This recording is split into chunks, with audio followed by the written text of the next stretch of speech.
کہ ایمان دل میں آ گیا تو ایک کشاکش اندر شروع ہو جائے گی. میں اگر فرائڈ کی اصطلاح استعمال کروں تو ایگو اور اڈ یا لبیڈو میں تصادم ہوگا. آپ کے نفس کی خواہش کچھ اور ہے، ایمان کہتا ہے غلط. کشاکش ہوگی کہ نہیں؟ یہ اندرونی جہاد ہے اپنے نفس کے خلاف. جیسے فرعون نے کہا تھا الیس لی ملک مصر وہذہ الانہار تجری من تحتی، کیا میں بادشاہ نہیں ہوں مصر کا؟ مصر کی حکومت میری نہیں ہے؟ اور کیا یہ ساری نہریں جو ہے میرے نظام کے تحت نہیں چل رہی؟ اسی طرح برا نہ مانیے، ہمارا نفس کہتا ہے یہ جسم میرا ہے، میری ملکیت ہے، اٹس مائی ڈومین، میری خواہش پوری کرنی ہوگی. جیسے اس نے کہا میں نہیں جانتا کوئی خدا ہے میرے سوا اور میرے اوپر، میں نہیں مانتا. نفس بھی کہتا میں نہیں ماننے کو تیار، کیا حلال ہے کیا حرام ہے، کیا جائز ہے کیا ناجائز، میری خواہش پوری کرو.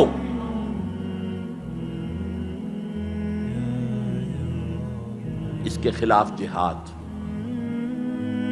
یہ پہلی منزل کا جہاد ہے. اور آپ کو معلوم ہے 3 منزلہ عمارت ہے، تو بلند ترین تو ہے تیسری منزل، اہم ترین ہے پہلی منزل.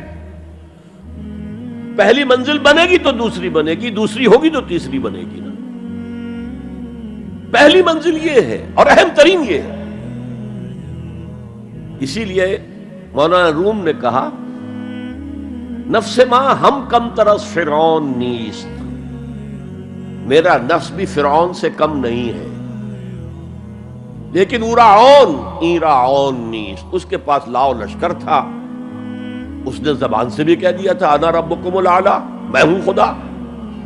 میرا نفس بیچارہ اس کے پاس کوئی لاؤ لشکر نہیں، زبان سے تو یہ کچھ نہیں کہتا، اندر یہی کہتا میں بادشاہ ہوں اس وجود کا، میری مرضی پوری ہے.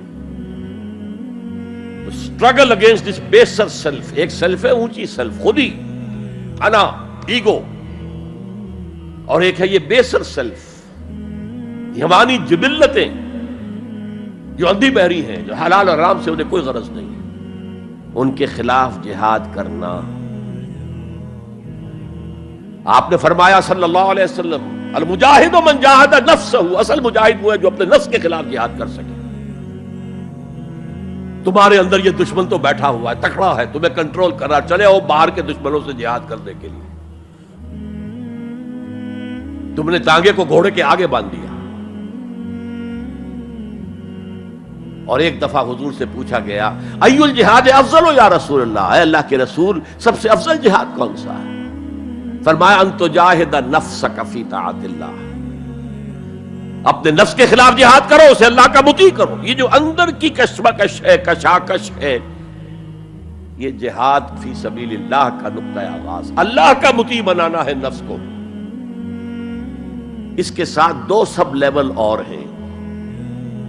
اس نفس کو بھڑکانے والی ایک قوت ہے انویزیبل، اور ویزیبل بھی ہے. انویزیبل قوت سب سے بڑی ابلیس، شیطان لعین، اور اس کے چیلے چانٹے جنات میں سے. اور ویزیبل میں انسانوں میں جو اس کے ایجنٹ ہیں، جو فحاشی کو کلچر کا نام دے، یہ اس ابلیس کے چیلے ہیں. ان کے خلاف جہاد نہیں کریں گے آپ. اگر آپ ان کے خلاف ایگریسو ایٹیٹیوڈ اختیار نہیں کریں گے تو آپ ان کے دباؤ میں آ جائیں گے. ان الشیطان لکم عدوا فاتخذوہ عدوا، اے لوگو یہ شیطان تمہارا دشمن ہے، اس کو اپنا دشمن سمجھو. وہ تمہیں سبز باغ دکھاتا ہے، بدی کو مزین کر کے دکھاتا ہے، اچھے اچھے نام اس کے رکھ دیتا ہے، اور تمہیں آمادہ کرتا ہے بدی کے ارتکاب پر.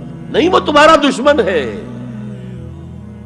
افتتخذونہ وذریتہ اولیاء من دونی، تم مجھے چھوڑ کر اسے اور اس کے چیلے چانٹوں کو تم اپنا دوست بناتے ہو.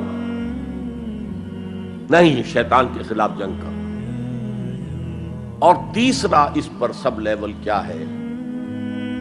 معاشرہ اگر بگڑا ہوا ہے، اس کا عمومی رجحان برائی کی طرف ہے، تو سوشل پریشرز آپ کو ادھر دھکیلتے ہیں۔ جیسے کہ اگر کوئی موب جا رہا ہے تو اس کے ساتھ چلنا تو بہت آسان ہے، وہ خود ہی آپ کو دھکیلتا ہوا لے جائے گا۔ اس کے خلاف چلنا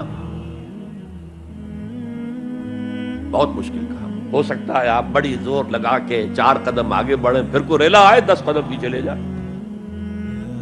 تب 2 ہی راستے ہیں، زمانہ بات و سازت تو بعد زمانہ بے ساز۔ یا تو پیسو معاملہ ہے، زمانہ تمہارے ساتھ سازگاری نہیں کرتا، چھوڑو تم زمانے کے ساتھ سازگاری اختیار کر لو، چلو تم ادھر کو ہوا ہو جدھر کی۔ ایک یہ ہے کہ نہیں، زمانہ بات و سازت تو بعد زمانہ ستیس۔ زمانہ اگر تمہارے ساتھ سازگاری نہیں کر رہا تو زمانے سے جنگ کرو، لڑو، ریزسٹ کرو۔